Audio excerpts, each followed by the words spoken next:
Halo, selamat malam. Kembali lagi bersama saya Ike Momokyoshi, masih di MCU Malam Cinematic Universe. Horror stories ready for nightmare. MCU Malam Cinematic Universe. Kali ini beliau punya cerita yang kedua. Cerita ini tentang waktu itu KKN ya. Ya. Oke. Gimana ceritanya? Langsung aja kita bicarakan. Watching Malam Cinematic Universe. Oke. Rasa salaman karena udah pernah. Oke, udah pernah kenal ya. Udah Nonton di episode sebelumnya, saya kan itu cerita tahun 2023 ya. Boleh merokok nih. Nah, jadi ada pembagian lah waktu itu tuh, karena masa COVID udah hybrid lagi gitu, udah normal lagi nih. Oke. Nah, jadi KKN juga sama kampus udah normal lagi gitu. Nah, waktu itu pembagiannya bukan per desa tapi per kecamatan. Oke, waktu KKN ya. Ya, 35 orang kalau nggak salah. Banyak juga, itu di satu fakultas dan 3 jurusan. Kebetulan sama sekali waktu itu booming dengan KKN Desa Penari. Oh ya, film-film itu kan maksudnya. Nah, kalau saya tuh bukan KKN Desa Penari, tapi para penari KKN di desa. Bisa kan. Nah, ada yang unik gini sebenarnya. Pas waktu mau pembagian proker, jadi waktu itu ada konflik yang dimana harus dibagi-bagi ke desa-desa. Nah, ketua kelompok gak sepakat karena harus menambah biaya lagi waktu itu.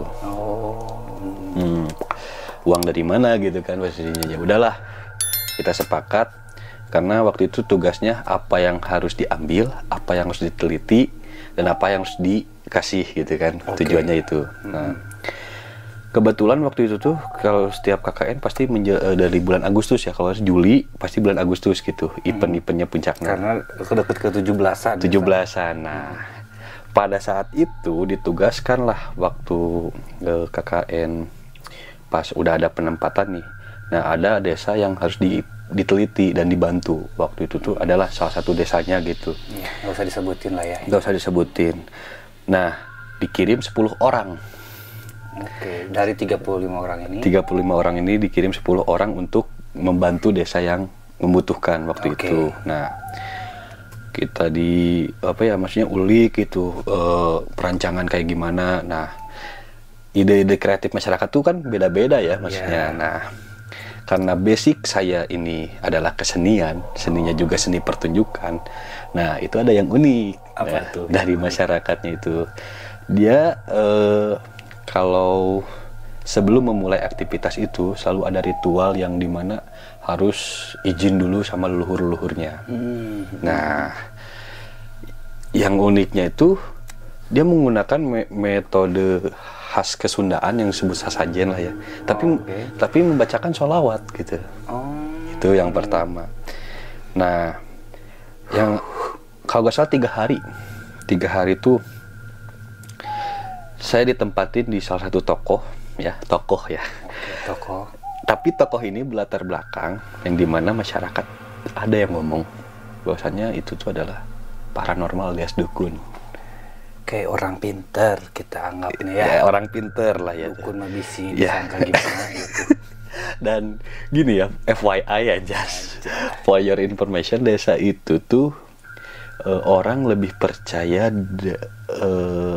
ke klinik bukan klinik kalau masalah kesehatan gitu. Jadi nggak percaya dokter, lebih percaya ke orang pintar. Ya gitu. Dan itu saya lihat dari mata kepala saya sendiri.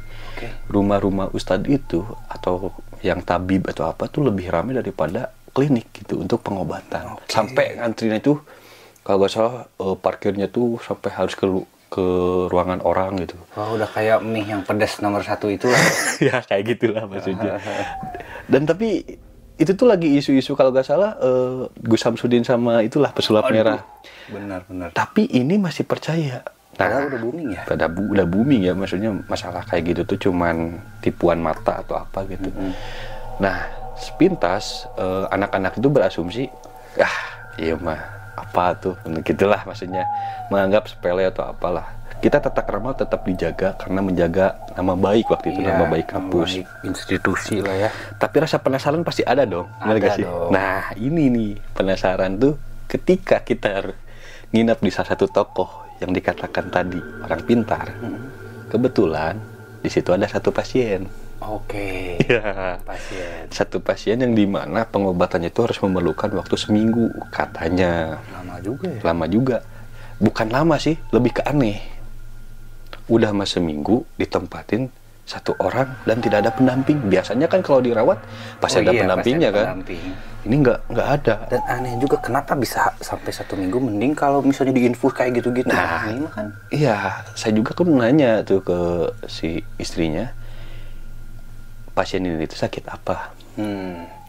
Adalah rasa benak ke pertanyaan hal itu gitu dari teman-teman. Cuman dari tokoh yang punya rumah, dia bilang jangan diganggu, jangan pernah melihat, dan jangan diapa-apain. Pokoknya Kamu jangan kepo lah ya. jangan kepo lah.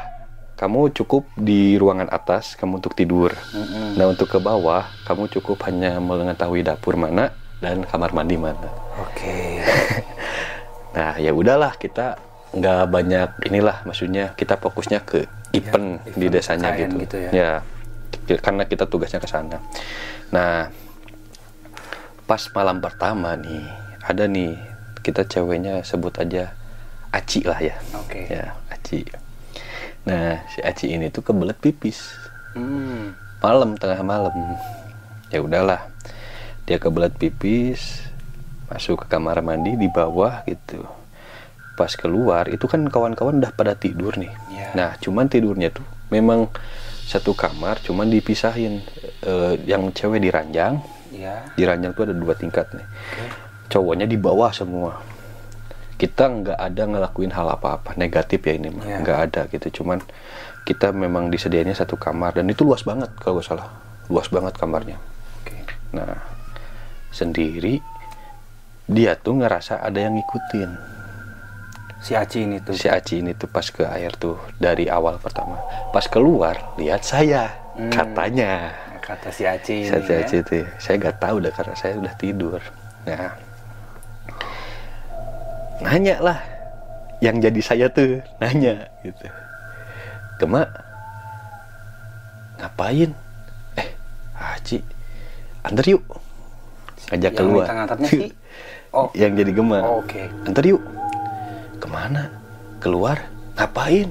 Ayo beli rokok. Ini udah jam 12 nah. Mana ada warung yang buka? Udah yuk. Nggak mau Si Aci tuh dengan apa ya, maksudnya dengan rasa gak mau, dengan ini si Gema ini yang jadi saya tuh maksa.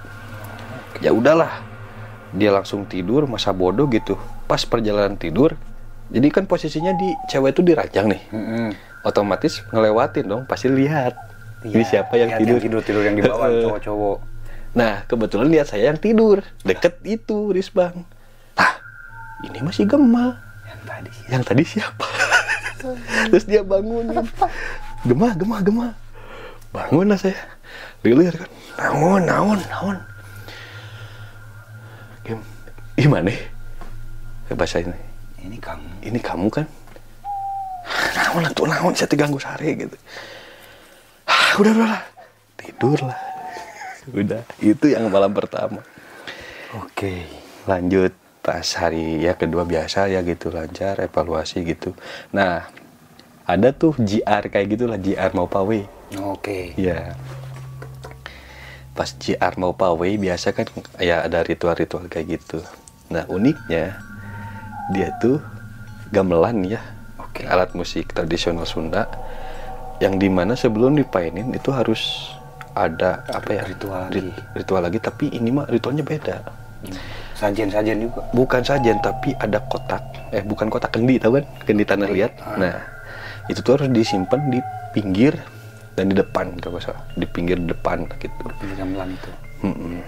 Itu tuh harus ada kata si pemain musik itu tuh. Karena saya di wilayah bidang seni pertunjukan, pastilah mengkaji apa keunikannya. Apa itu ya maksudnya. Otomatis saya nanya, ini kenapa harus ada? Apa sih pentingnya gitu? Siap. kalau nggak salah namanya tuh, saya lupa bang, benar-benar lupa. Kalau pendekatan tuh namanya kayak apel jin gitulah. Ya kayak apel jin gitulah ngomongnya. Nah, setelah itu dia nggak ngejelasin dalamnya apa. Pas beres ini apa, latihannya selesai, JR-nya selesai, baru tuh dia ngejelasin itu tuh adalah janin. Anjir, seriusan janin? Anjir, ini sumpah ini agak rahasia. Untungnya saya emang maksudnya lumayan kayak bertanya-tanya, ini apa hubungannya dengan harus Ya, dan si ken di dalam janin itu sama gamelan. ya apa itu apa korelasinya? korelasinya? Katanya kalau nggak ada ini suaranya tuh bakal pales. Itu Kalau kita ya dari seni gitu kan tinggal di setem gitu. ya tinggal disetel atau apalah gitu. Nah cuman ini yang jadi keunikannya gitu, kepercayaan merekanya gitu. Terus kayak semacam ini tuh titipan dari leluhurnya gitu, karuhun lah gitu. Mulai tuh lumayan ada keanehan. Ya, aneh. Nah setelah dari situ itu tuh baru horornya pas banget mah. Apa tuh? Jadi kan di sana tuh wilayah yang dimana kampung, otomatis jam 6, jam 7 juga kan udah pada tutup lah warung-warung pinggir jalan gitu ya. Ada juga warung khusus yang dimana banyak supir yang lewat atau apa gitu ya. Nah kebetulan kalau nggak salah tepatnya jam 10 malam, teman saya pengen keluar beli rokok. Oke. Nah di sanggar itu tuh, di tempat gamelan itu tuh ada 3 orang. Nah kebetulan hanya ada satu motor. Dia pengen ditemenin tadinya. Ya udahlah, dia berangkat sendiri. Dia cuma nitip. Nah, ya kalau masih di sini, saya cuma mampir beli rokok, nanti balik lagi ke sini. Nah di perjalanan tiap Agustusan tuh kan di kampung suka ada boneka-boneka gitu ya. Iya lah ya. Dan Dekor-dekor buat di apa? Panggapura. ya gitu, manekin apa gitu. Nah kadang diuji kreatif tiap gangnya itu di sana. Nah teman saya tuh jalan mogok motornya. Oke. Dia mau ngontek saya, gak ada sinyal. Selalu ya. Ya kayak gitu, anehnya tuh di sana. Ya udahlah, dia jalan kaki, maksain. Dari kejauhan tuh dia lihat, lah itu boneka unik banget, gerak begitu ya. Oh, oke. Ya ngiranya itu boneka beneran gitu. Iya, dan ternyata Deketin, wah itu bukan boneka. Wah coba direkam. Saya dilihat tuh Mr. K lagi headbang. Kuntilanak di pohon gini dah, gitu. Ada videonya. Oke, nanti kita tampilin lagi videonya. Itu langsung lari terbirit-birit. Motor ditinggal. Langsung minta tolong. Dan aduh ya Allah, itulah maksudnya. Ini yang kakaknya sama saya pasti tahu lah. Ini kejadian siapa gitu kan. Nah udahlah. Lanjut cerita. Udah beres, udah apa-apa nih. Ternyata ini apa, si tempat yang ditinggal itu tuh, si toko itu tuh, ternyata dia tuh punya 5 istri kalau nggak salah. Kalau nggak salah itu nggak tahu istri yang ke-1, nggak tahu yang istri kedua. Karena pas balik lagi tuh dia nggak ada di rumah di itu. Cuman warga serepet gitu ngomong, coba di sana tuh istri yang kedua. Dicari terus gitu. Ternyata jadi tabib tuh lumayan keren juga gitu. Sempat mikir kayak gitu, bisa menghidupi 2 istri. Kan 5. Iya, misalnya 5 itu kan cuma rumor. Oh, rumor. Kan ada yang bilang 3, ada yang bilang 5. Saya nggak tahu yang aslinya kayak gimana. Cuman ya itu, saya ngunjungi itu 3 rumah lah. Ada Iya. tapi di rumah ketiga. Ada, dan cuman minta sertifikat dan piagam kayak gitulah, basa-basi ya. Terus, nah pas pulang jelang tahun baru 2003 tuh saya tuh nazar lah gitu, karena saya nggak pamit bareng kawan-kawan pas pulang KKN. Jadi saya balik lagi kayak silaturahmi lah gitu di posko gitu, di tempat tinggal anak-anak waktu itu. Ternyata si tokoh masyarakat tuh ngomong yang ngizinin saya di sana tuh, Game, ya mah hampura karek dibejakeun ayeuna da geus KKN. Kalau bahasanya sudahlah ya, ini diceritainnya hari ini dan tepatnya sudah selesai, sudah berlalu waktu KKN-nya. Kenapa? Saya tuh penasaran. Posko yang ditempatin sama anak-anak itu, yang salah satunya posko perempuan, itu yang punya rumahnya itu bunuh diri di sana. Tapi udah lama, 2015 kalau nggak salah. Saya sebarin di grup langsung. Pantesan, banyak tuh yang ngalamin hal-hal aneh di posko kayak itu. Kamar mandi nyala sendiri lah airnya, wah banyak gitu. Ternyata bukan saya doang. Berarti itu rumah kosong sebenarnya. Rumah kosong, dan itu homestay kalau nggak salah, homestay buat para tamu, para tamu wisatawan dari sana lah gitu. Di homestaynya di sana, gitu. Ditempatinnya di rumah itu. Bagus banget rumahnya, asli bagus banget. Dan nyaman lah anak-anak gitu. Dari balik kenyamanan itu ternyata ada misteri. Nah itu misterinya. Nggak dia cuman ngomong gitu doang si tokoh masyarakat. Biar apa? Biar jadi kalau bahasa Sunda haneuten lah gitu. Makanya kegiatannya itu positif terus yang di ACC sama tokoh tuh kayak rutinan ngaji gitu. Ternyata gitu ya. Nggak bisa kita pesta yang lain-lain. Ya Allah, bisa-bisanya tinggal di rumah yang bekas bunuh diri. Asli. Dan kalau nggak salah bunuh diri itu di kamar. Nah, sempat ada yang nanyain, ini tuh rumah tuh kayak emang banyak orang, tapi ngerasa sepi. Itu teh orang yang kalau bahasa Sunda menghuyuni, gampang kesurupan. Dia tuh kalau diem di sekitaran obrolan kita lagi rapat, dia tuh ngerasa sepi, aneh gitu. Padahal lagi rame. Nah itu tuh ada yang begini gitu ke dianya. Tapi emang banyak sih yang cerita-cerita kalau rumah yang lama kosong itu pasti diisi lah, entah itu pakai entah itu sama siapapun gitu ya, makhluk lain pasti gitu. Dan ya itulah maksudnya, ini mah hanya pengalaman ya, maksudnya yang dialami gitu. Mungkin dari kawan saya yang KKN bareng gitu pasti banyak. Iya, mungkin ada juga gitu. Pasti setiap KKN itu ada aja ya pengalaman-pengalaman mistisnya, entah kenapa gitu. Dari yang saya juga kan KKN, ada juga kayak gitu. Iya. Pengalaman-pengalaman mistis. Ya bukan berarti harus pengalaman baik juga gitu, kayak cinlok atau anjing. Itu malah bonus ya. Tapi terus terang ini seru, dan yang dimana saya masih suka kontekan sama orang-orang toko yang di sana. Cuman semenjak kejadian ini dan saya ceritain tuh, saya juga salah gitu pas langsung nyebarin ke grup sana tuh, orang-orang jadi pada nggak mau ke sana lagi. Itu sih kesalahannya. Tapi terus terang kalau seandainya mau ke sana lagi ya kawan-kawan, nggak bakal ditempatin di sana kok.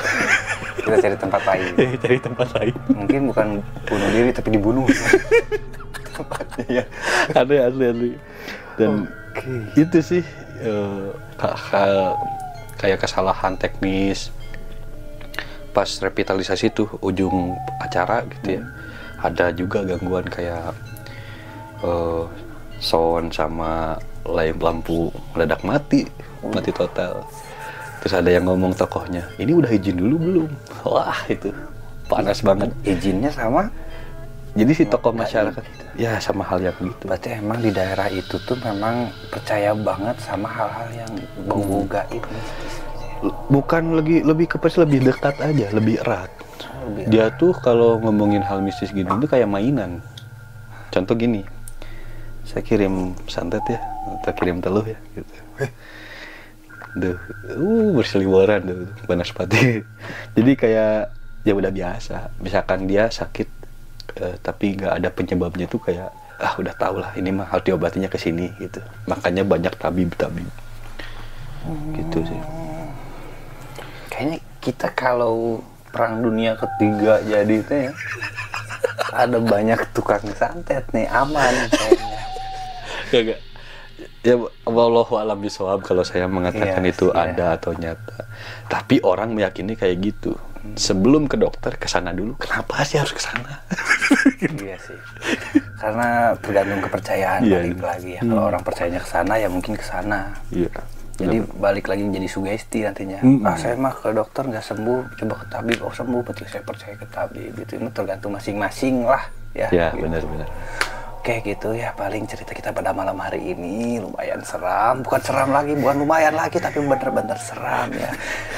Sebelumnya Gama pernah bonceng pocong, sekarang dia KKN di tempat yang horor, tinggalnya juga di tempat yang horor, bekas orang bunuh diri. Aduh, ya Allah. Itu menjadikan pengalaman yang unik. Oke ya, mungkin dengan ini jadi digital dan bisa diceritakan ke anak cucu nanti. Iya. Oke ya.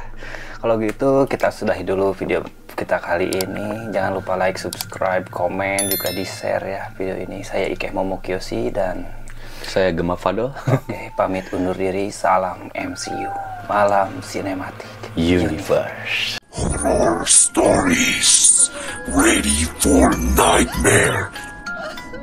And see you, Malam Cinematic Universe.